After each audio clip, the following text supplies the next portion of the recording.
Welcome to the Jaguar Podcast, a show where we discuss all things related to Duval County's finest NFL football team, the Jacksonville Jaguars. Blue 42, set, fight!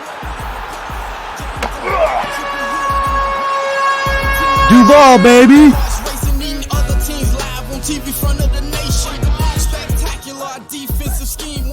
Hey everybody, and welcome to episode 56 of the Jaguar Podcast. In this episode, I'll be switching up the format on you again, and I'll be speaking with returning guest Laurie Fitzpatrick.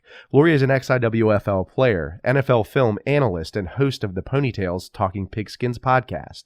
Laurie is also a writer for the Sports Illustrated website, Jaguar Maven. You can follow her articles on the Jaguar Maven website, and you can also follow her on Twitter. Her Twitter handle is @Laurie Fitzpatrick. Here's my discussion with the great Laurie Fitzpatrick.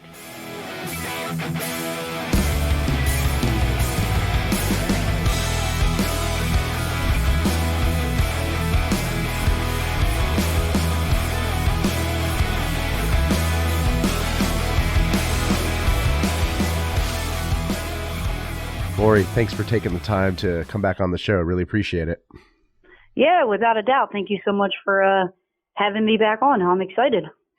So let's jump into the Jaguars real quick. Jaguars finish off the season, 2019 season, 6-10.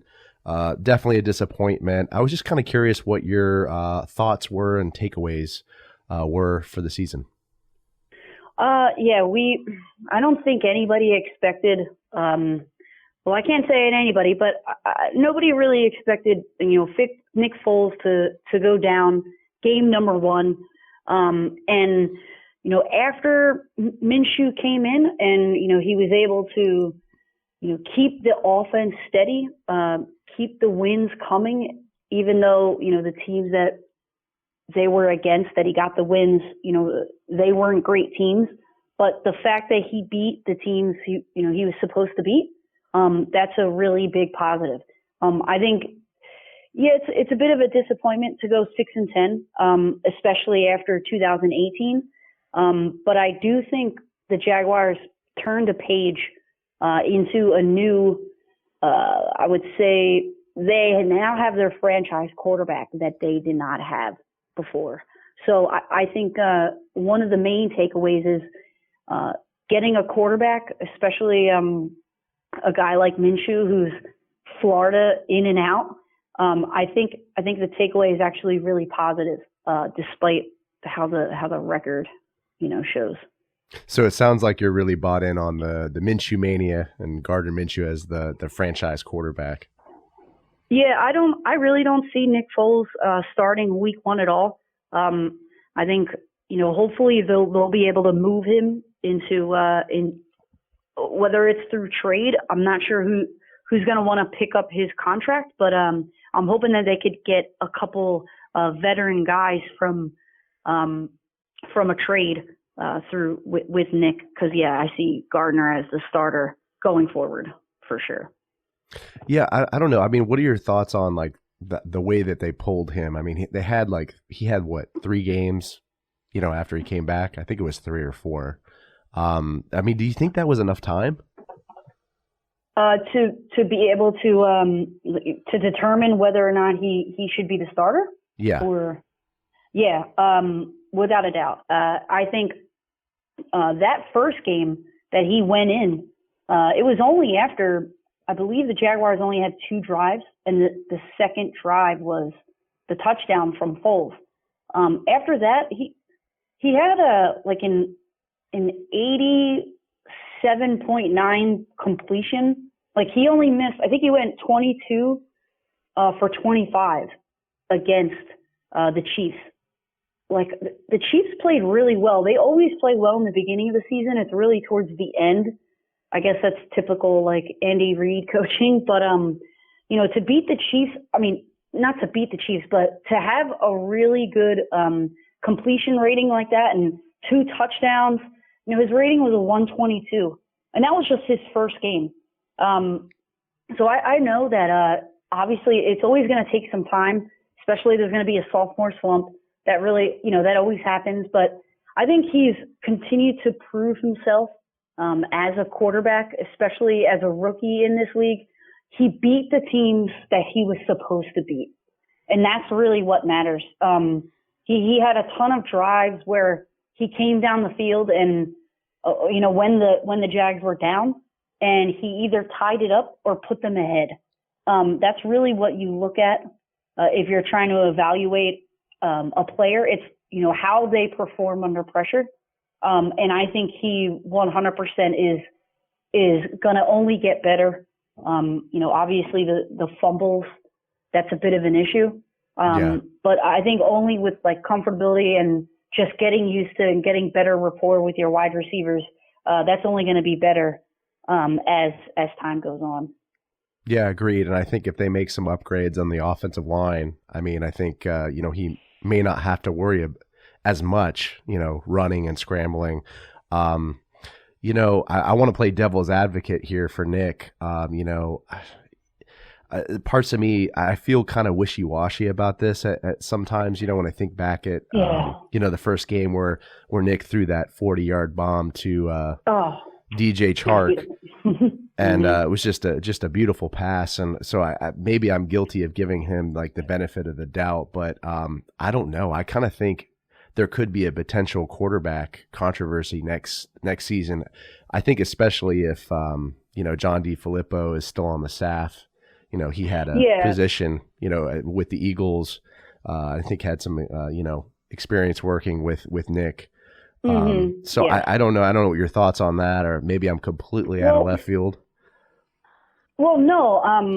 I unfortunately, while this season was going on, and Nick Foles was, just he was going through rehab, just getting his shoulder back in place, and while we were all, as fans, we were all trying to decide, what was going to happen. And for me, I was on the Nick Foles side.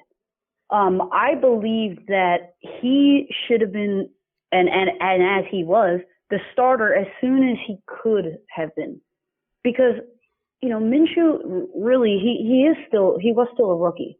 He only played a couple games, prior to Nick going down. With preseason, there was a big chunk of the preseason where Nick didn't play at all. If you remember, so Minshew, he had a little bit more than a normal backup quarterback's role in preseason. But like basically where I'm going with this is, I think he's good enough to be the starter, and it would be awesome, if he had a chance to sit down behind a guy like Nick Foles for another year. But on the other hand, Nick Foles and Gardner Minshew played the same with the same personnel and with the same players, injured players, and they performed about the same. And what that tells me is Gardner will be fine if he was the starter going forward. Like Nick Foles is, I'm a huge advocate of Nick, especially like living in Philadelphia. Yeah. It's like people here they put him on a pedestal. Yeah. But if you were to ask them, okay, who would you rather have as a starter? Everybody's going to say Wentz. And it's really because just the way Nick cannot move, especially behind an offensive line, and Gardner can. And I don't know how much, I don't know how much emphasis they're going to put on the offensive line in free agency. Yeah. And so I'm thinking that is it only a matter of time before Nick gets hurt again if he goes back in? No, you're completely right. I think, what really turned me towards the end of the season was his performance against the Raiders. He threw, a 40-yard bomb to Keelan Cole. I was really doubting him on his arm strength, but he definitely proved me wrong there. And then we saw it again, in the Colts game. He threw another deep ball. I believe it was to Keelan Cole again, or it may have been Chris Conley. Minshew you're referring to, or?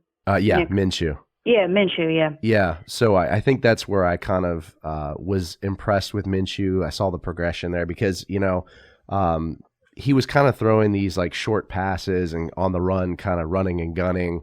And that was always kind of a doubt of mine. It was like, is this guy a pocket passer? But, he delivered some really great passes in those games against the Raiders and the Colts. So I think that, over time that's going to develop. So, I think it's kind of a we'll see what happens thing, right? Yeah, no, definitely. And which is scary. But in all honesty, I think, don't get me wrong. I think Nick Foles is an incredible quarterback. He always makes really good decisions. There was one season where he went 27-2, 27 touchdowns and only 2 interceptions. Yeah. He does great under pressure. It was a huge contract that they gave him. But at the same time, if you have a guy like a rookie in Gardner, that can perform just as good or sometimes better because he has some attributes that Nick doesn't in terms of being able to run.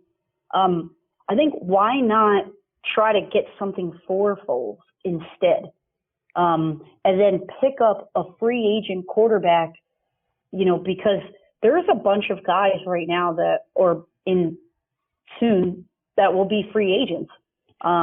Or I guess, it's, that you have Marcus Mariota, which is definitely everybody's going to throw up when they hear me say that. But, Eli Manning, which is also, I can't stand just being up here in Philadelphia, like Chase Daniel. And there are these teams that they have, you can make a decent trade. Yeah. And you could get a veteran quarterback to back up Minshew and to also help him like how Nick Foles helped him while Nick was hurt. Yeah. Yeah. No, I agree. I mean, so but, go ahead.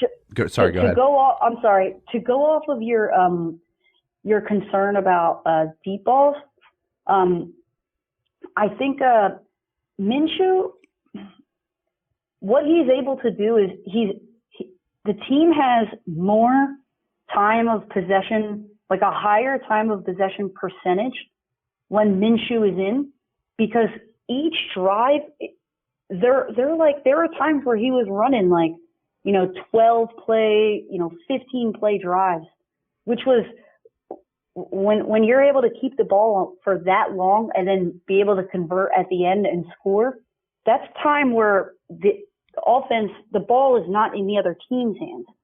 So I wouldn't focus on that deep ball just yet. I think it's all up to letting Minshew make those calls under center when he's looking at the defense. I think they told him where to throw it and who's going to be open. And so that's why I think, he didn't have a lot of deep passes. There were multiple games where his deepest pass was barely over 30 yards. Yeah. But in those games, he still had over 200 yards, and it's because of the amount of snaps per drive, and it was a lot. So, I'm really pleased with him being able to hold on to the ball and literally drive down the field, and that time of possession is a huge killer for other offensive powered teams. So. Yeah. And I mean, it gives our defense time to rest too. And just the energy the energy that Gardner brings to the offense and the team in general is just amazing. But I want to jump here to kind of to coaching staff and personnel situations here. We had owner Shad Khan issued a statement about a week ago about the coaching staff. So Doug Marrone will stay, head coach Doug Marrone, and GM Dave Caldwell. I think there was a little ambiguity in there about whether the assistants and coordinators would stay. I just wanted to kind of pick your brain a little bit on this. Do you think that defensive coordinator Todd Wash will be back next season? Well, I didn't think that Doug would be back. So I hope that they find a replacement for Todd Wash, but at this point, I would assume that they would have already dumped him because there are a bunch of teams going through interviews right now. So it seems a little unlikely that the Jags are going to have a different defensive coordinator, unfortunately. But which kills me to say, and I really hope that they surprise me and everyone else, and they do get rid of him, because I do not like him as a defensive coach at all. Me neither. Like it's bad. It hurts my heart, in my opinion. Yeah, like he doesn't even have Myles Jack in the correct place. Yeah. It's what he's doing, in my opinion, is just not great. They could have a whole different defensive scheme going, and maybe we're going to see an evolution of this defense magically, and maybe there'll be a change where Quincy comes back and he's a baller, and then somehow Josh Allen just erupts as well, and maybe they're able to pick up an inside linebacker. But if they don't pick up another 3 or 4 solid linebackers, this defense is going to be terrible next year with Todd Wash under, as the defensive coordinator. Yeah, I mean, I was calling for Todd Wash's head for a long time. I think they should have pulled the trigger and kind of, in my opinion, let Dom Capers kind of take the helm. I feel like there was an opportunity to kind of do a trial run with him, and I think they missed that. Yeah, I think they missed that, and he's a great defensive mind. Obviously, I think there's some other candidates out there, like Wade Phillips, Marvin Lewis. I keep saying that. Everyone keeps saying he's going to want a head coaching job, but I think he's kind of his bread and butter is more the defensive side and what he did over in Baltimore. But It'll be interesting. It'll be very interesting. But I think with Todd Wash back at the helm, we may be in for some tough times, unfortunately.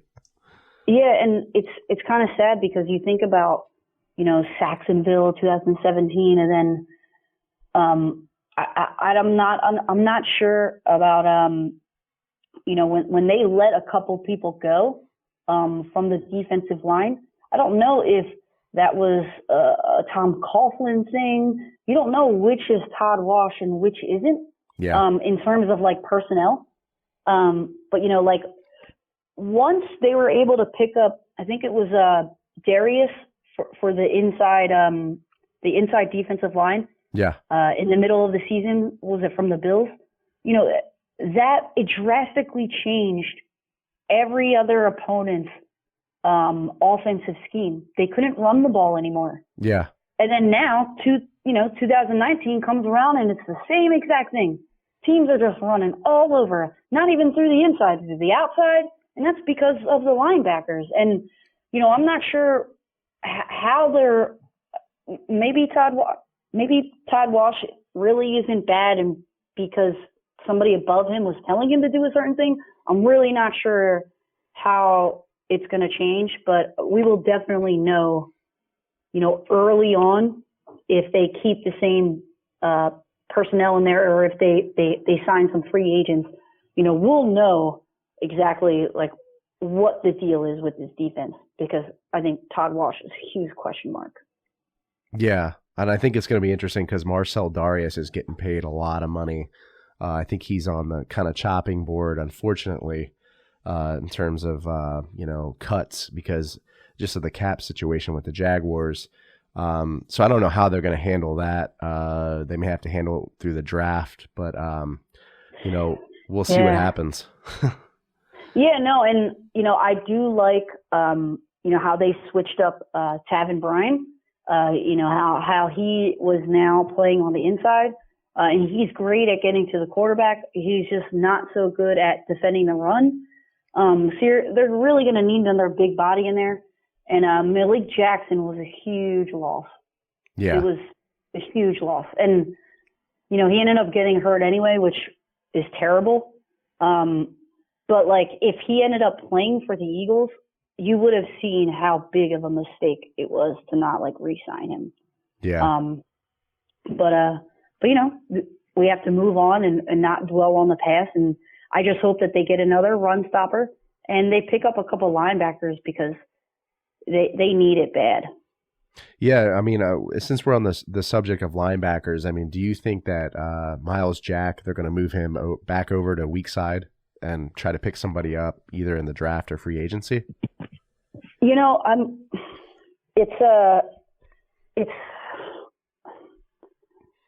I would hope that they do, but it's really tough because Todd, he was saying that they're not going to move Myles. And so maybe they just need a bigger body in there in the other two positions, because maybe you know, Myles as the quarterback of the defense, you know, maybe they need him, you know, in middle in that spot. I mean, and to me that just means you have to switch up the defensive scheme. Maybe make it a 3-4. But I'm not too knowledgeable on defenses to throw out terms like what they should be doing. I'm definitely more of offensive minded. But I would hope that even if they don't move him from linebacker, then they need to get a huge weak side backer in there and sign an even better strong side backer than what they have. These guys are too young. Yeah, no, I mean, Myles Jack I always felt like was kind of undersized. So he gets drugged by guys all the time. Like he holds on to their jersey and they keep running. So it's like he's great in terms of, you know, knowing what exactly they're going to call, and you know he's usually there to go through the correct hole to fill that gap. But you know, he's just too small he doesn't have that blow up like that. He doesn't make you want to run through a wall when he sees you when we see him tackling guys. Like he's not the type that it's going to break your neck or break your back when he's coming to tackle you. So that's what the Jaguars need. Yeah, he's no Bobby Wagner. I mean yeah. So definitely. So let's kind of switch angles here and let's go to you know, offense. You know, the offensive side. I want to talk a little bit about John DeFilippo. Oh yeah. Yeah, I mean, I wanted to kind of bounce a few questions about him off of you. You know, how do you kind of feel about the scheme, and how do you do you think he'll be back next season? I would hope so, to be honest. I really hope he is, because I think that he's going to be able to pull up and create a playbook for Gardner Minshew. I think they put a lot of eggs in one basket with Nick Foles, and then they totally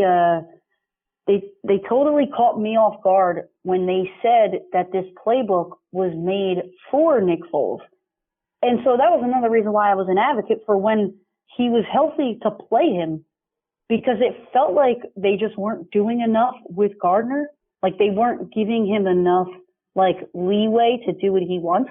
Obviously, he's a rookie; it's rightfully so. But I think that you know, when Nick Foles came back, I think they honestly already gave up. I think the whole staff kind of gave up in terms of, hey, how are we going to beat these teams and make it to the playoffs? I don't think they had that drive.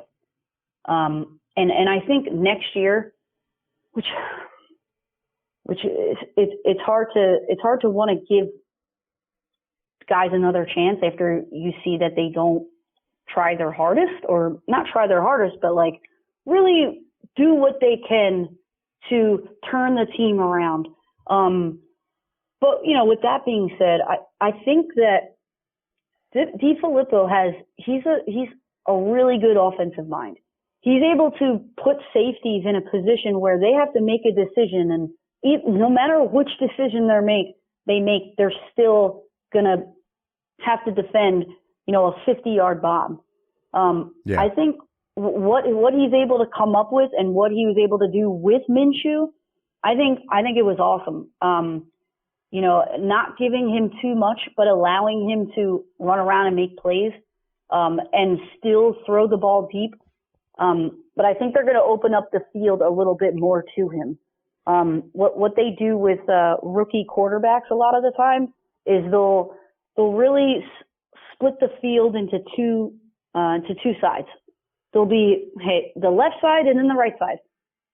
He's only going to focus or watch the defense on one side of the ball because you're a rookie. Like if you have too much to look at, you don't have a lot of time, especially with the Jaguars offensive line. So I think now next year they're going to give him the entire field so that he's able to make reads, go through all of his reads, and really focus on, hey, what is the linebacker doing on the left compared to the corner on the left compared to the corner on the right. I think they're going to open up that field, and they're really going to have a lot of deep balls because Gardner did prove that he can do that.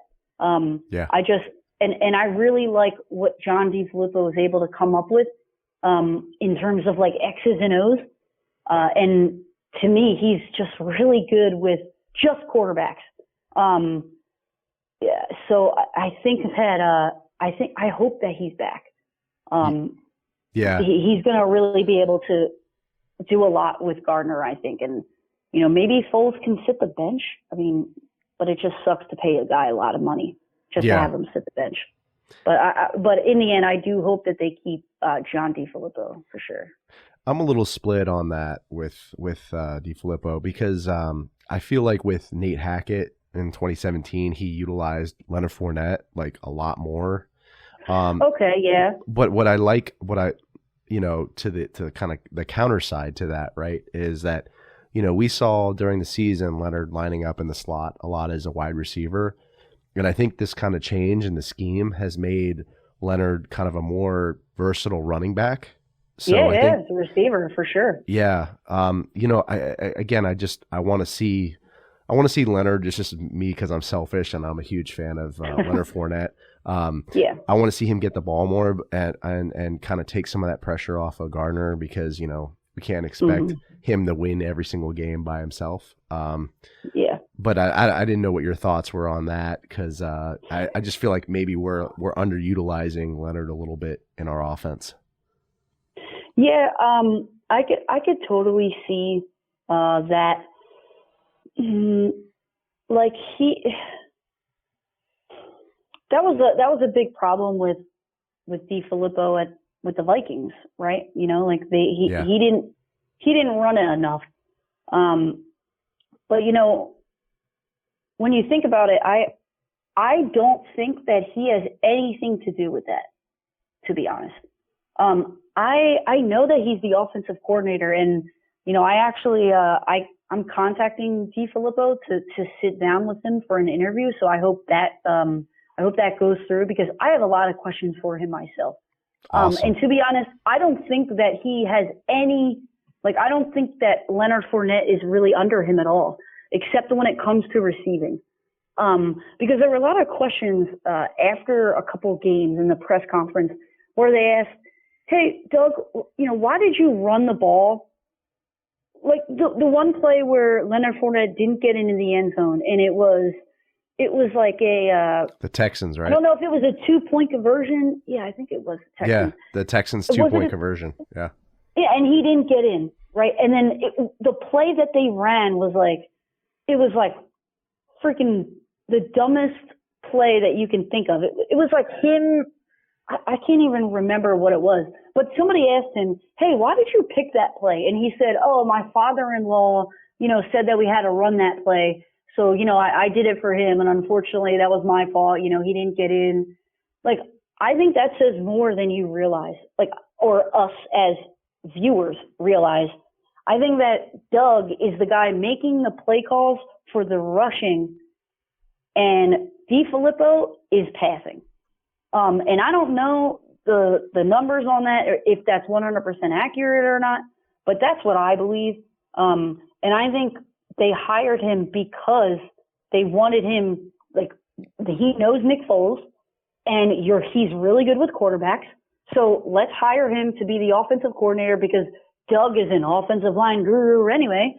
And so, what's paired with the offensive line in terms of blocking the running back. So I think they split up that role, and maybe that was a mistake, because I don't think Doug is a very good play caller, especially if you think about 2017 when they were in the AFC Championship.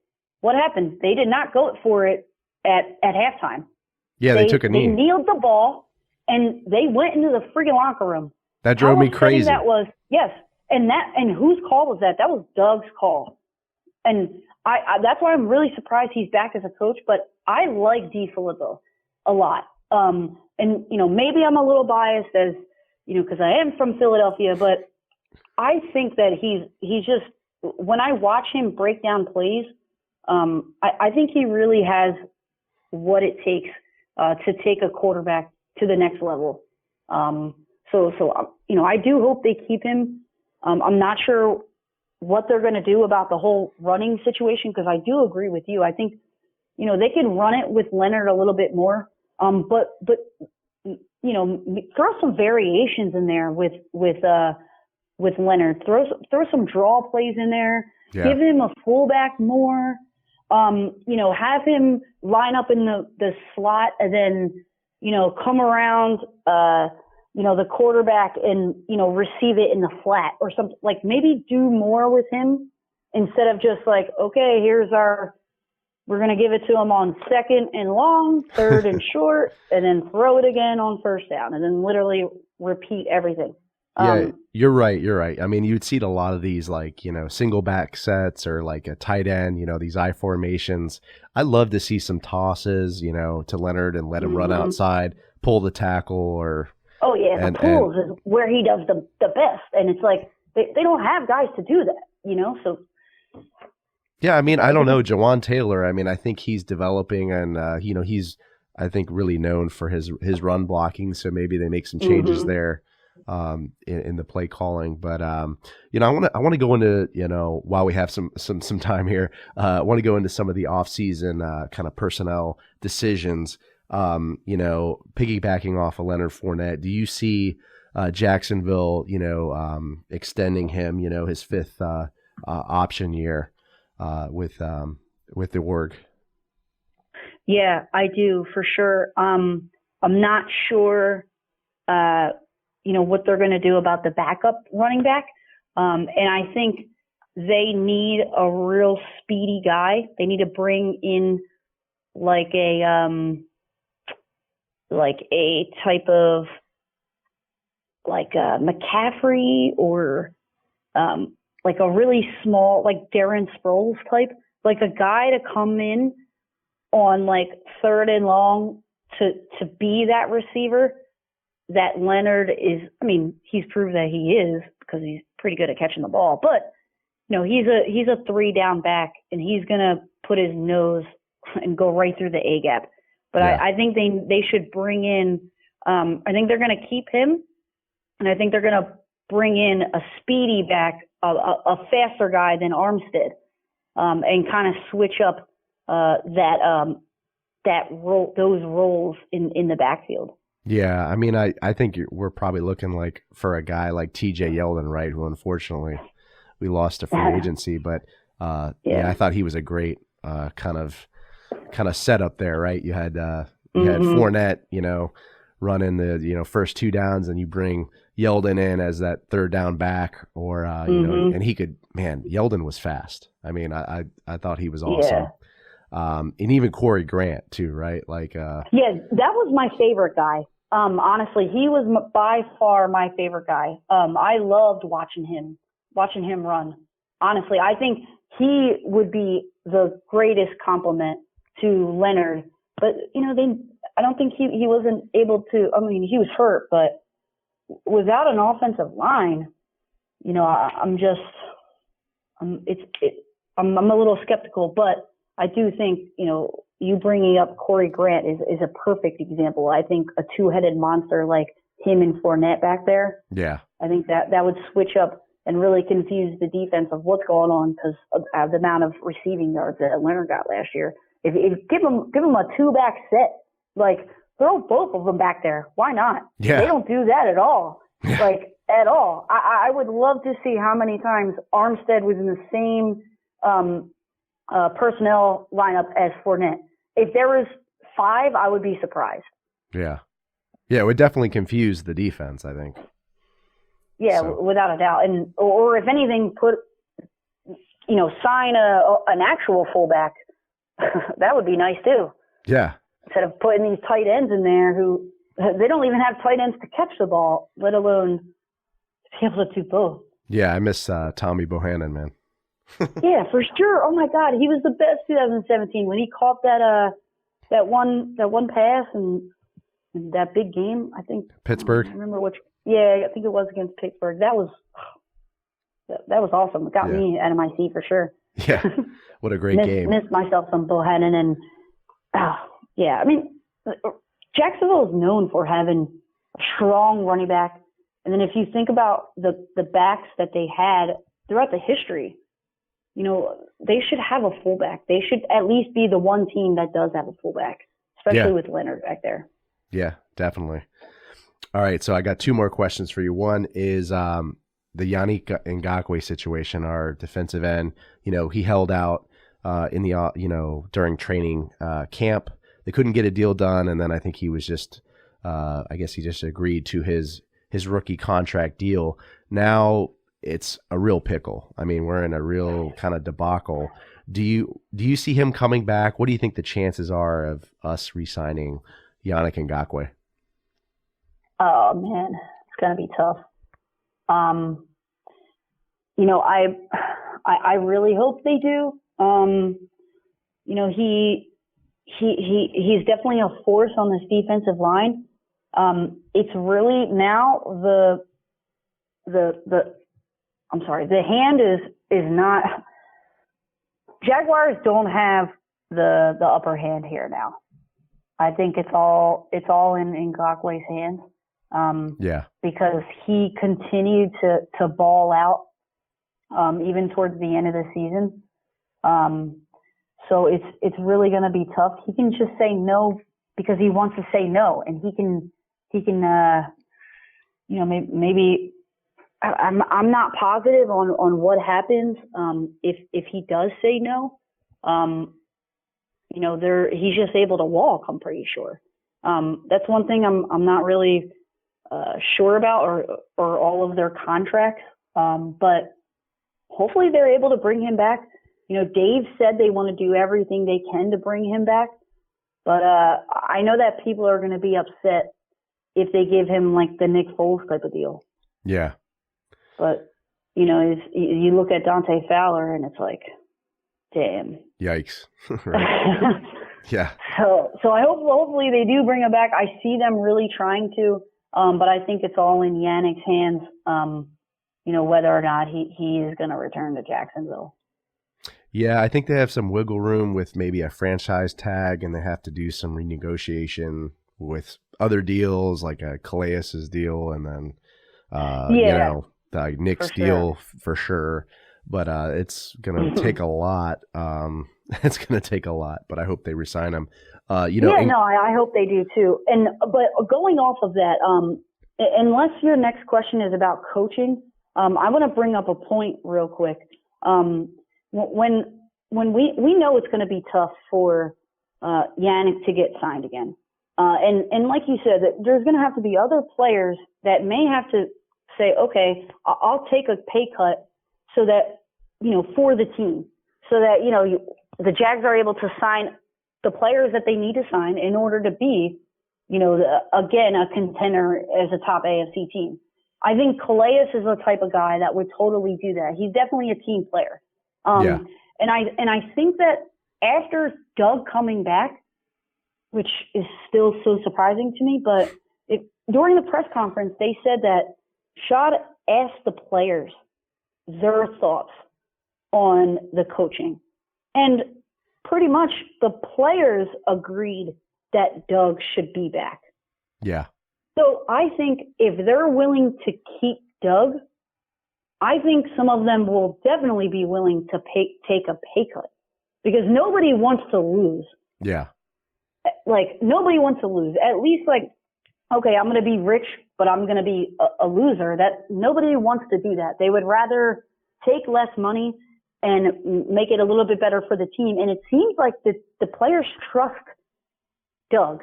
So they like Doug. And so I see that happening.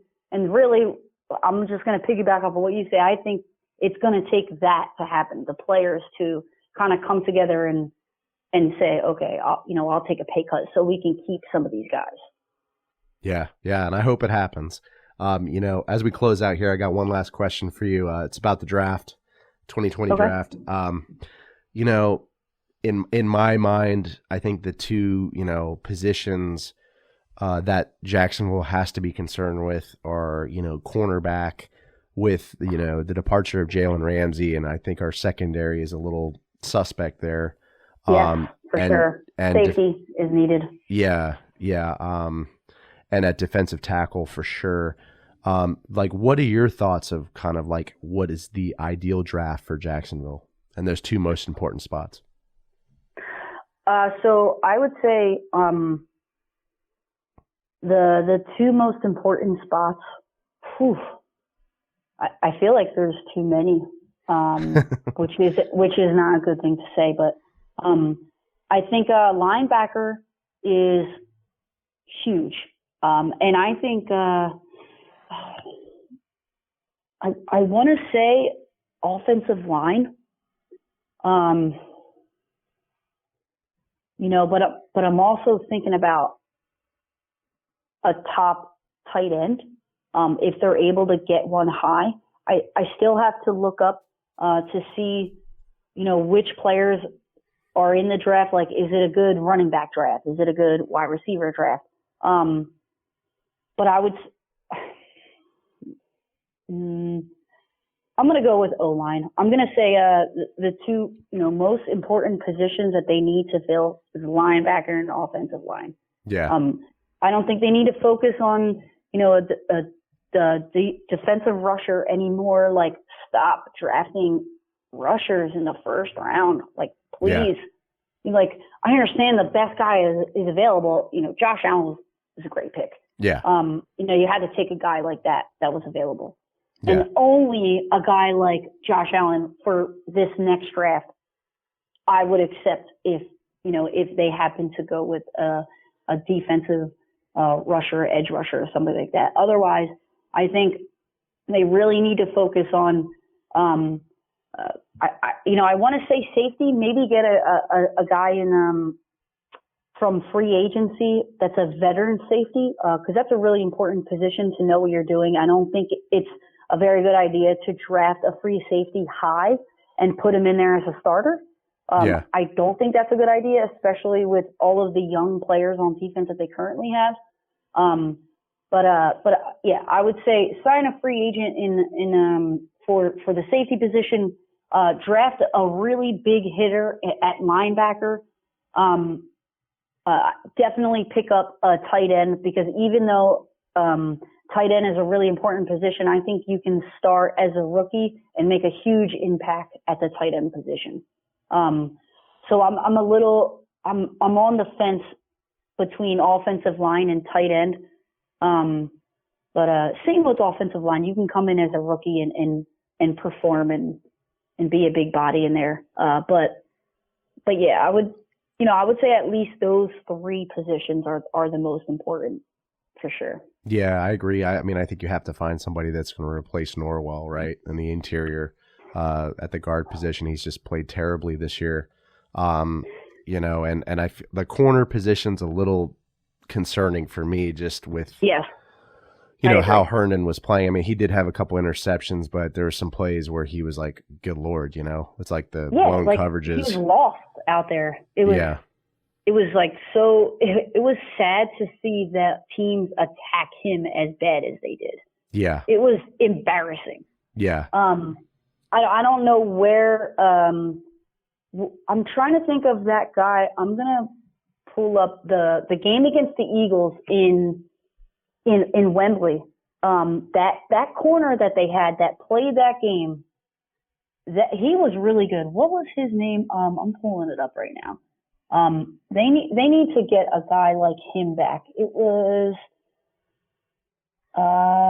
he played for the Eagles. No. He was the corner for the Jags. He came in. He was like the fourth corner on the roster. But Meeks, that's right, Quentin Meeks. Okay. Yeah, he did really well. I don't know where he is right now.